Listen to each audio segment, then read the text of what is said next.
जी ने आके चुनाव जिता के दिखाया। ओके सुधांशु जी, वो राज्य जहां पर कि हम बिल्कुल नीचे चले गए थे, हमारा मत प्रतिशत उत्तर प्रदेश में 20% के आसपास आ गया था, वो 42% पे करके दिखाया। और राहुल गांधी अपनी खानदानी सीट नहीं बचा पाए, जान बचाने के लिए गए। इसलिए मोदी जी ने आकर बीजेपी को जनसंघ के जमाने से आज तक अपने हाईएस्ट टैली तक पहुंचाया, 303 तक। और राहुल गांधी ने 138 साल के इतिहास में अपनी सबसे निचली स्थिति में पहुंचाया। उनके पिताजी बाप के जमाने में 404 आई थी, वो 44 पे लेके आए। और मोदी जी जब राजनीति में आए थे 1989 में। ओके सुधांशु जी, अरे आपको 18 मिनट दिए, गिन लीजिएगा पूरा, तुलना करिए। ओके सुधांशु जी, बोलिए एंडिंग कमेंट्स। 45 सेकंड ईच है सबके पास। लाख लोगों को सरकारी नौकरियां मिलने जा रही हैं जो केंद्र में है। माता बहनों को 1 लाख रुपया सालाना मिलने जा रहा है। ये अब पूरा मैनिफेस्टो पढ़ने वालों को 55% हिस्सेदारी मिलने जा रही है। और मैं बड़ी गंभीरता के साथ कहना चाहता हूं, इस पैनल में कई ऐसे लोग हैं जो ज्योतिष के विद्वान हैं। बृहस्पति भगवान वृषभ लग्न में लास्ट में, और भारत की जो लग्न है वो वृषभ है। आने वाले 2 वर्ष भारत के लिए बहुत शुभ हैं। इंडिया अलायंस की सरकार बनने जा रही है, युवाओं को नौकरी मिलने जा रही है, महिलाओं को रुपया मिलने जा रहा है, और ओबीसी के जो हमारे वर्ग के पिछड़े भाई बहन हैं उनको भारत में 55% हिस्सेदारी मिलेगी। ओके दुष्यंत नागर जी, बहुत खुशी की बात है। भाटी जी, 2 बार चुनाव जीत के भारतीय जनता पार्टी के लोगों में इतना अहंकार आ गया है, उनकी वाणी जो है इतनी कठोर हो गई है। कांग्रेस 11 बार चुनाव जीत के भी कांग्रेस के लोगों में इतना अहंकार नहीं आया था। जो अच्छे लोग होते हैं उनमें ताकत पाके विनम्रता आती है, अहंकार नहीं आता, वो धमकाते नहीं है दूसरे लोगों को।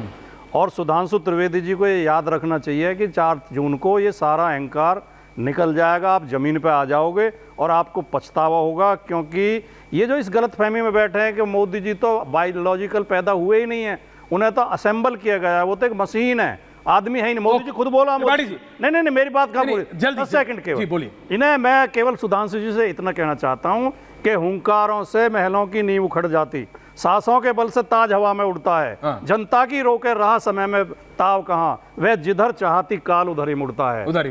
Tripathi ji 30 seconds please. 31 नहीं। तो स्तब्ध हूँ मैं, पूरी तरह स्तब्ध हूँ। अपराधियों से इन्होंने संगठन किया, इन्होंने रवन्ना को जिताया, वहां से दिखाया कि जीत रहे हैं।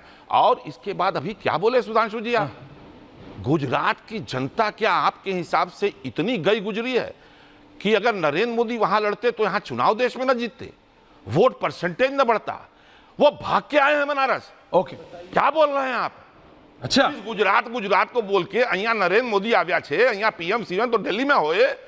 देखो रत्नाकर जी, राजनेता हो आप, जड़ के आदमी हो, आपको पता है, आपको पता है यूपी में बीजेपी को रिवाइव, नहीं टाइम नहीं अभी 1 मिनट का, यूपी में बीजेपी रिवाइव हुई है नरेंद्र मोदी के काशी में आने के बाद। ये आप मेरे से बेहतर जानते हैं, आप जब काशी के रहने वाले हैं। हो गया भाटी जी, तो आप बड़े जलालत से बोलते हैं हम लोग को। और जब सुधांशु जी को बोलते हैं जलालत से बोला, बोलते हैं, मेरे साथ लोग हैं, बोलिए। डोंट डू दिस दुष्यंत, आप बोलिए, एक गेम मत खेलिए।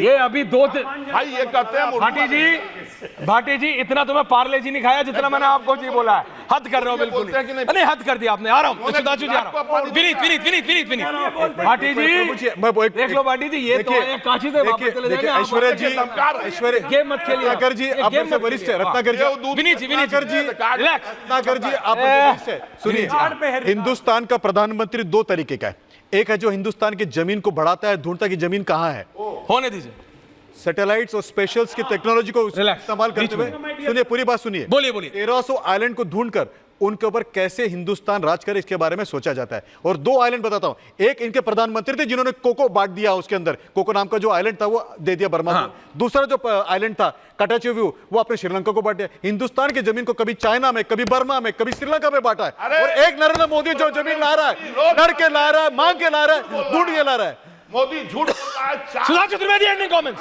सुधांशु त्रिवेदी स्टूडियो, सुधांशु त्रिवेदी, हिंदुस्तान मैं शांति से बात कर रहा हूं। Audio down, ending comments 45 seconds.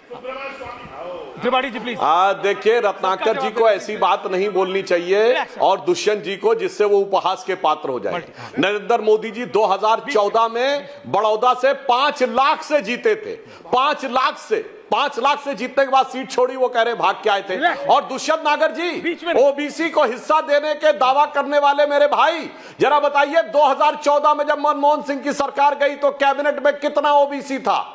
कितना ओबीसी था बता के जाइए। केवल एक मंत्री ओबीसी था, ब्यूरोक्रेट वीरप्पा मोइली, केवल एक था। और आज ये भाषण बताओ दे रहे हैं। ब्यूरोक्रेट और अगर सबसे ज्यादा ओबीसी मंत्री है तो मोदी जी के समय में। और भाटी जी ने एक शेर सुनाया था, तो मैं भी मोदी जी की तरफ से कविता की एक पंक्ति सुनाई देता हूं। अरे मोदी जी ने वो तपस्या की है कि उन्होंने फूलों के हार नहीं, अंगारों के हार सहे। इसीलिए और अंगारों के हार लेकर उन्होंने क्या किया है कि उनके लिए कहा जा सकता है, अंगार हार उनका जिनकी सुनहाक समय रुक जाता है, आदेश जिधर कर देते हैं इतिहास उधर मुड़ जाता है। हमने इतिहास बदल कर दिखाया है अंगारों का हार लेकर। और आप लोग फूलों का हार लेकर दबके चले गए। और दुष्यंत नागर जी जवाब दे के जाइएगा, नेशनल एडवाइजरी काउंसिल में कितना ओबीसी था और मनमोहन सिंह की आखिरी कैबिनेट में केवल एक ओबीसी मिनिस्टर था। आज राहुल गांधी आके आए बाएं साएं फलाना डिमाका बोलने लगते हैं। मैं सिर्फ इतना कह रहा हूं, किसने बनाया पंकज जी, किसने बिगाड़ा, जनता सब देख रही है।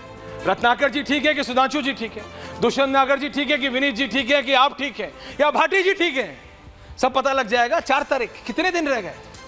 पंकज जी बोलिए 5 सेकंड, अंजना एंडिंग। पंकज जी का ऑडियो, पंकज जी ऑडियो नहीं आ रहा है, माफी को तो अब बोलिए। देवदूत जी को तो ईश्वर ने खुद बनाया हाथ से। बाकी हैं वो कमबख्त जो ठेके पे बनवाए गए। तो ये जो ठेके पे बनवाए गए बेचारे देशवासी देखिए, हैं, देखिए। ये 2024 के चुनाव में रिलैक्स, मैं कह रहा हूं भाई, अपना जनता फैसला बताएगी। सुनाने वाले हैं। ओके, जनता बताएगी। सुधांशु जी 4 तारीख कितनी दूर है? ओके ठीक है, फाइनल आंसर नहीं, एक लाइन बोल दो। बोल दीजिए लाइन। शर्मा वेट प्लीज, एक लाइन। हाँ बोलिए। देखिए, इस देश ने 70 साल में 2 ही एक्चुअल प्राइम मिनिस्टर देखे, एक अटल जी और एक मोदी जी, जो प्रधानमंत्री बनने से पहले जनता कहती थी बने। इसके अलावा जितने देखे या तो एक्सीडेंटल देखे या सर्कमस्टांशियल देखे। तो आप कौन होगा देख लेगी जनता। बहुत बहुत धन्यवाद आप सबका पूछता है भारत में। Thank you very much. Thank you Sudhanshu ji, समय कम है।